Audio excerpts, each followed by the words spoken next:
It's not uncommon for a game to receive a lot of hype before its launch for a lot of reasons, maybe because it's a sequel to a loved game, or maybe because its pre-release footage looks great, or the developers promise a lot of compelling features. Regardless, these games don't always live up to the hype they've garnered, and today we're going to be taking a look at 8 examples of hyped games that failed to live up to expectations. Before we begin, I feel it's worth noting that this doesn't necessarily mean that the games listed are bad. For the first entry, we have Assassin's Creed Unity that released at the end of 2014. Unity was the next game in the series after Black Flag, a title which is held in quite high regard, so with Unity being the first AC game to release only for current-gen consoles, it's fair to say that expectations were riding high. When pre-release footage was shown, the game looked extremely promising, presenting fantastic visuals, a great setting, and gameplay improvements that were very welcome.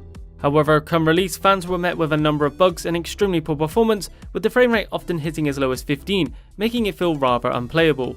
Ubisoft did eventually rectify many of these problems, as well as give out DLC for free, but by then the damage was done and players were left sorely disappointed.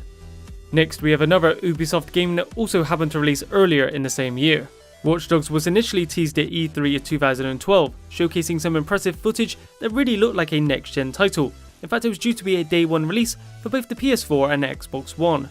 Sadly, as development went on and new footage was shown, it was clear that the game had received a major graphical downgrade, with many effects that were either completely removed or massively toned down.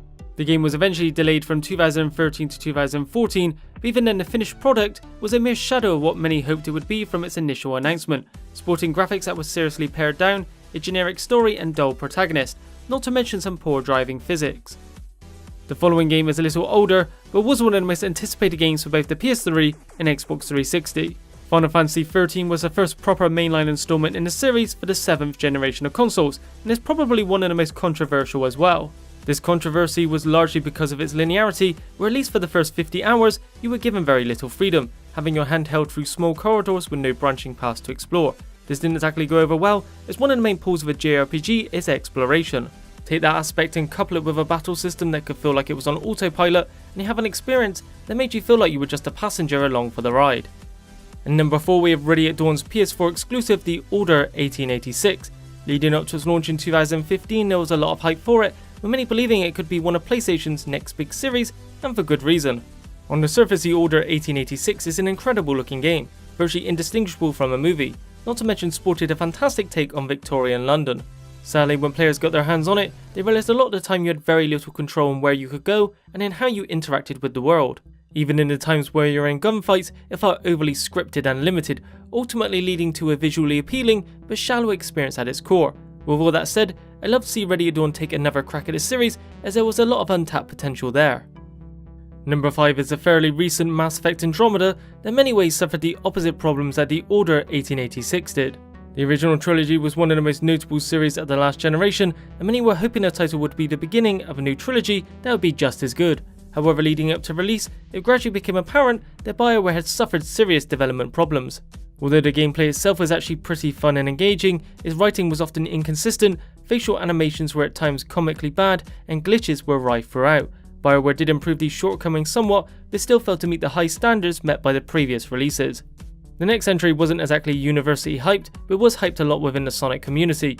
Forces was supposed to be a big return for the 3D games after the massive failure of Sonic Boom.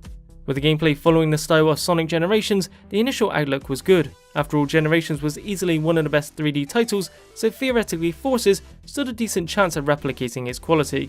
Although certainly not an awful game, its execution left a lot to be desired, with stages feeling overly short even for a Sonic game, physics not feeling quite right, and a story that lacks substance, with many returning villains giving nothing more than mere moments of screen time.